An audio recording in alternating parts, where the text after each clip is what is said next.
Assalamualaikum warahmatullahi wabarakatuh.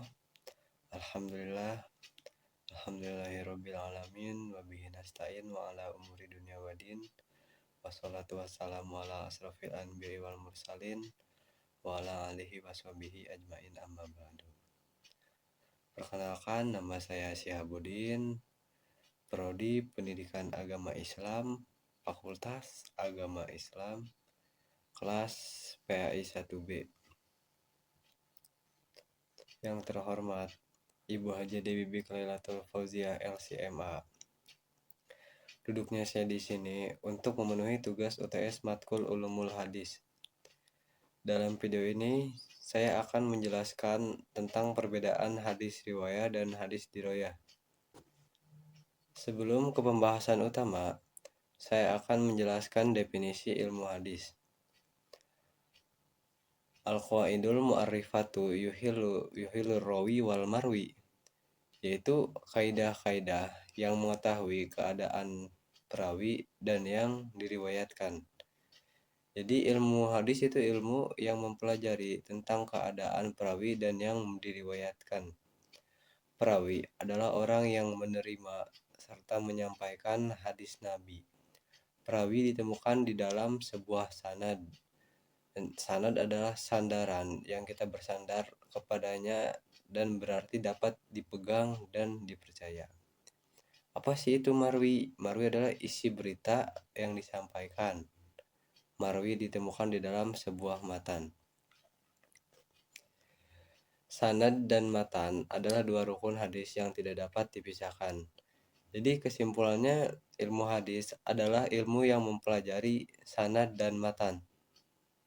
Baik, kita akan membahas itu perbedaan antara hadis riwayah dan hadis diroyah. Baik, kita akan membahas hadis riwayah.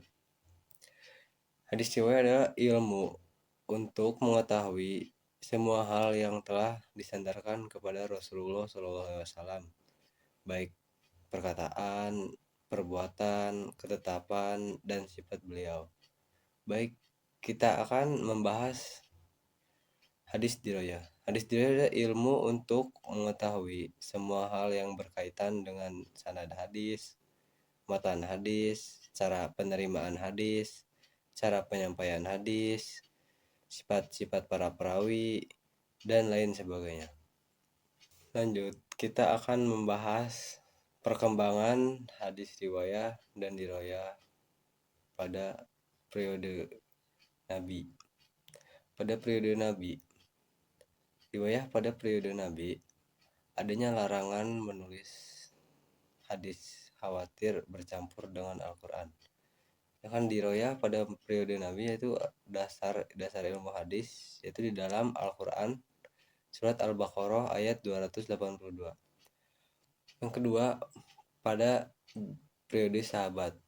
Riwayah pada periode sahabat disebut dengan masa pembatasan periwayatan, taklil ar-riwayah, dengan mensyaratkan sumpah dan saksi bagi orang yang menyampaikan hadis. Akibat maraknya hadis palsu. Diroyah pada periode sahabat timbul secara lisan, periwayatan harus disertai saksi bersumpah dan sanad. Yang ketiga, pada periode tabi'in. Riwayah pada periode tabi'in, hadis ditulis dan dibukukan secara resmi atas perintah Khalifah Umar bin Abdul Aziz. Tokoh ulama yang melakukannya adalah Ibnu Syihab Az-Zuhri. Model kitab yang muncul itu Muwatta, Musannaf, Mustad, dan penulisan hadis masih bercampur dengan perkataan dan fatwa sahabat. Diroyah pada periode tabi'in timbul secara tertulis rapi, belum terpisah dengan ilmu-ilmu lain.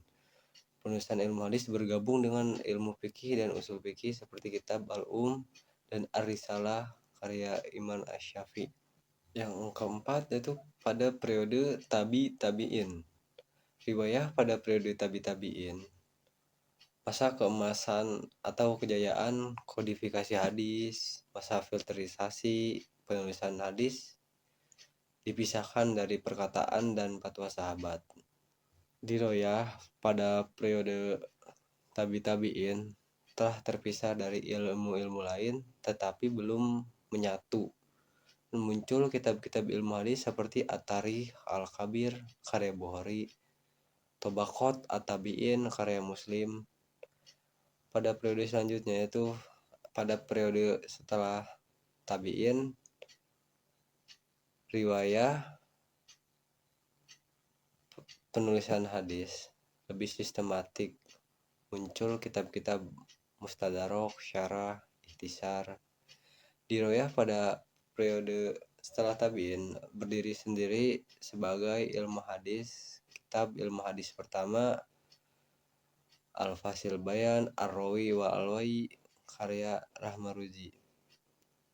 Sekian dari saya, bila ada salahnya mohon dimaafkan. Wassalamualaikum warahmatullahi wabarakatuh.